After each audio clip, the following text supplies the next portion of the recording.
I'm Neetha Bidway, and this is Good Revenue. Welcome. Today, we're going to talk about AI data centers. And if you are new, you'll find links to all of the resources and data that we cite in our show notes.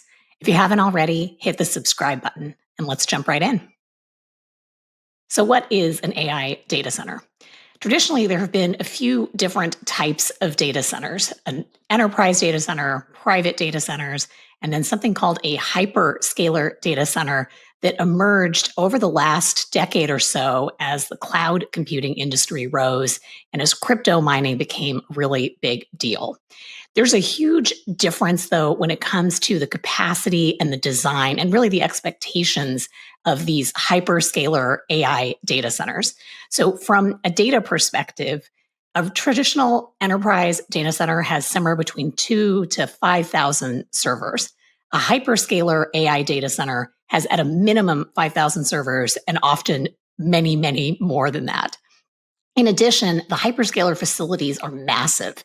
Many are the size of a football field, and we're starting to see them clustered in major metro areas all over the United States. And we'll get into that in just a minute.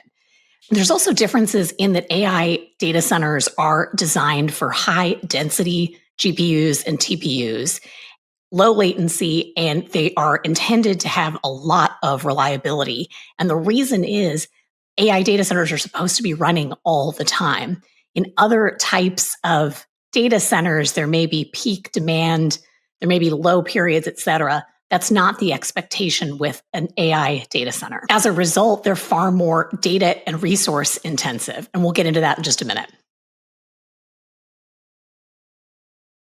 The US has the most data centers right now. We're nearing 4,200 data centers all over the country. Every single state has them. The state counts, Virginia actually has the most. It's at 666 right now, followed by Texas at 409 and California with 321. Illinois is next with 244. And that generally makes sense. They're relatively close to large power centers, or they're in states like Texas where there's a ton of demand. In the case of Texas, a lot of that demand is actually from crypto as opposed to other use. And part of the reason that there's been such a boom is that states have spent a lot of time over the last few years offering very generous incentives and fast permitting processes to try to lure as much of this business as possible. Now, in terms of energy demand, we're talking about massive amounts of energy. 183 terawatts in 2024, according to data from the EIA. That is 4% of US electricity, and it's comparable to what the state of Illinois uses. AI is currently 5 to 15% of electricity demand in the United States. And according to Berkeley's National Lab, it is expected to hit anywhere between 35 and 50% by 2030. You'll see a lot of different projections out there. We've done our best to break down what we think is a reasonable range, and we'll also try to note outliers when we come across them. Now, the power demand could triple, and that would be 134 gigawatts by 2030, according to S&P Global. So that's a much bigger estimate. Now, when it comes to the power mix itself, there's a real variability here.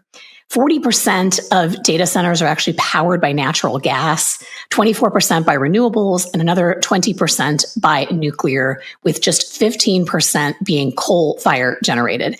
And that data comes from S&P Global. One of the other major issues here is that data centers require a lot of water use for purposes of cooling down all of those servers. Currently, 7 to 30% of the energy use is actually going towards cooling. Now, projections indicate that 33 billion gallons of water will be used to cool data centers by 2028. And that is equivalent to the monthly consumption of water in New York City. One of the other things to keep in mind, too, is that AI chips are much more power hungry than typical chips, anywhere from 2 to 4x. Servers in particular are very energy hungry. They use 60% of the energy load in a data center. There are two sides to the issues surrounding AI data centers. One side is the utilities, and the other side are the AI and tech companies. And there are four major challenges that I think the utilities are particularly struggling with. First of all, interconnection delays. So once you build a data center, you have to actually hook it up to the grid. And the delay in doing that can be a real challenge for data center developers, or this is a problem for a tech company building its own data center as well. Today, there are more than 40,000 pending interconnection requests. The average wait time is 5 years. And given the demand for AI that we currently believe to be accurate, you can see how those timelines are pretty concerning to both data center developers, to utilities, and to AI and tech companies. From the period of 2000 to 2018, only 20% of requests actually reached operation by 2023. And one of the other data points I think is really interesting is, according to the World Resource Institute, there are also some concerns that there might be speculative requests for interconnections, meaning that the timeline is so long and the process is slow, that some data center developers may be filing requests because it's pretty inexpensive to do so.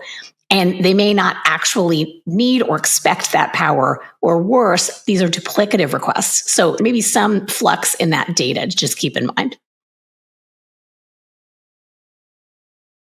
Now, the second issue is grid bottlenecks. This is a problem for us in the United States across the board. Our grid is heavily regionalized. We don't really have a national grid in that all the pieces of the grid in the country are different. They were built at different times. They have different issues. Many of them that are close to where millions of us live are particularly overloaded. And you can see that in the data. In Northern Virginia, which is the home to the most data centers, as we mentioned earlier, they require power equivalent to that of 9.1 million households, which is 3 times the amount of actual households in Virginia. Virginia's power demand from data centers is actually expected to grow by 85% over the next 15 years.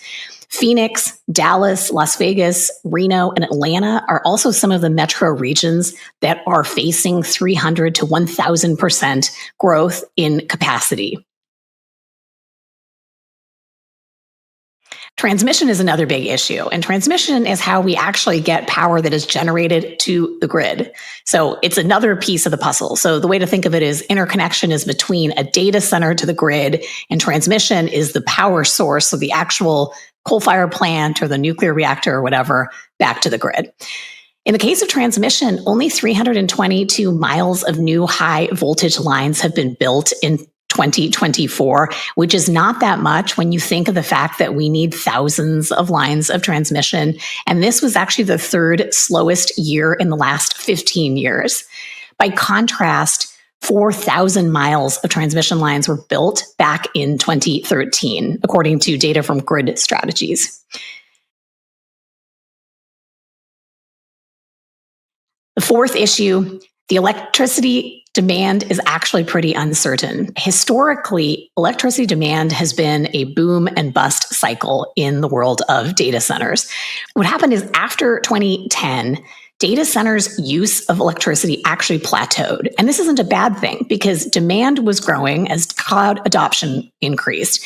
But given the fact that data centers became much more energy efficient, they just didn't need as much energy as they did in the early days of the cloud movement. And it's possible that something similar may happen here.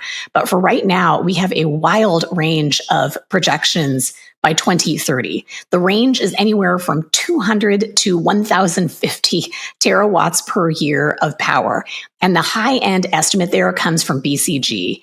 They're assuming that it could be up to 25% of US generation. Now, the more likely range, where there's more consensus around it, is 300 to 400 terawatts per year. And that is equivalent to the current generation of Texas, according to EIA. On the other side of the house, we have the AI and tech companies, and they have a different set of challenges. Many of theirs are around cost and financing pressures. One of the big questions is, how much money is tech really going to invest in these data centers and in buying power from utilities? Or if they're co-locating power, how much are they going to spend over time? The major tech firms are currently planning to spend $364 billion, a third of $1 trillion, in 2025 on infrastructure. But if you look at the breakdown, it's pretty close. And all of this money is going to the cost centers of AI hardware, cooling, and energy costs. Across the major tech players, Microsoft is planning to spend $80 billion in fiscal 2025. Google's one of the highest at $91 billion. The very highest is Amazon at $125 billion. And then you have Meta at around $70 to $72 billion and NVIDIA around $40 billion. There's also the question of OpenAI, which is always out there being creative in its financing.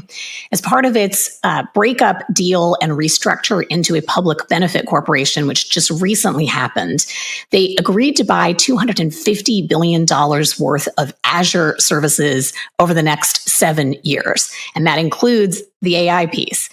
What that really means is that they're supposed to ramp up their spend from $2 billion this year to $60 billion in 2030.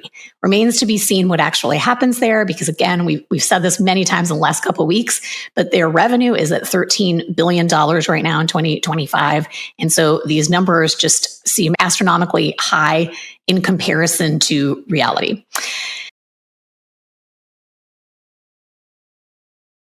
The second big issue that I think doesn't get enough airtime is potentially the biggest unknown in this world, in my opinion. And that is the fact that the life cycle of these chips is really short. And there is some financial accounting here that I don't think quite matches up what everyone's talking about. AI chips wear out or become obsolete very quickly, within 1 to 3 years. And the estimate that is publicly available comes from an anonymous Google engineer, and we'll link to all of this here.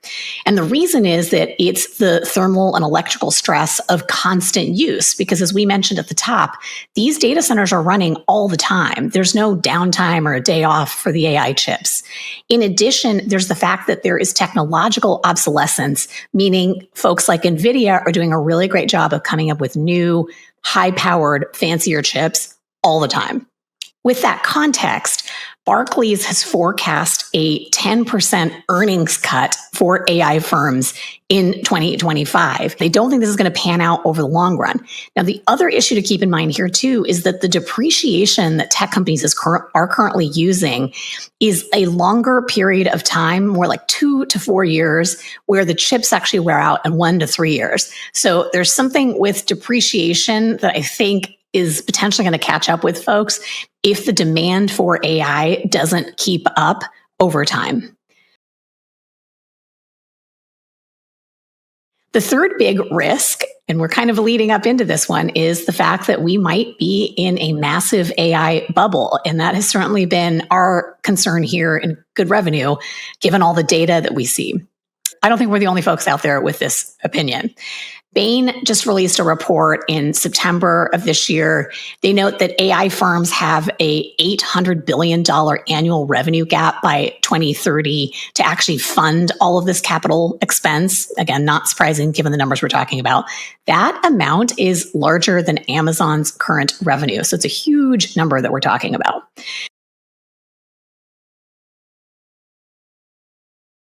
Then the final piece of this, bringing this back to utilities. Utility CEOs have the tough job of trying to read the tea leaves. They need to figure out how much of this demand is real, when it's going to actually come online so that their energy is also available. And they're doing this very complicated forecasting game. So far, they've invested $178 billion in upgrades. That's a 2024 number. The number's even higher in this year. And they're planning $1.1 trillion by 2029, according to EEI. That's Edison Electric. They are one of the big trade groups for the utilities. Across the board, we haven't even gotten into some of the questions of who ends up paying for this at the end of the day, because it's not just the tech companies. It's you and me as electricity consumers, either in our homes or in our businesses. And that's already something that people are having to pay for. Residential energy costs have gone up 30% since 2020, so just 5 years. And the projected increase is another 8% at least by 2030. So that's a lot of money that consumers are going to be paying, in addition to any contributions from enterprise customers and the AI and tech firms themselves. With that, we hope this has been a really helpful overview for you for AI data centers, and we will see you here very soon. Thanks for listening. If you liked what you heard, leave us a review, subscribe to the show, or check out another episode. We appreciate your support.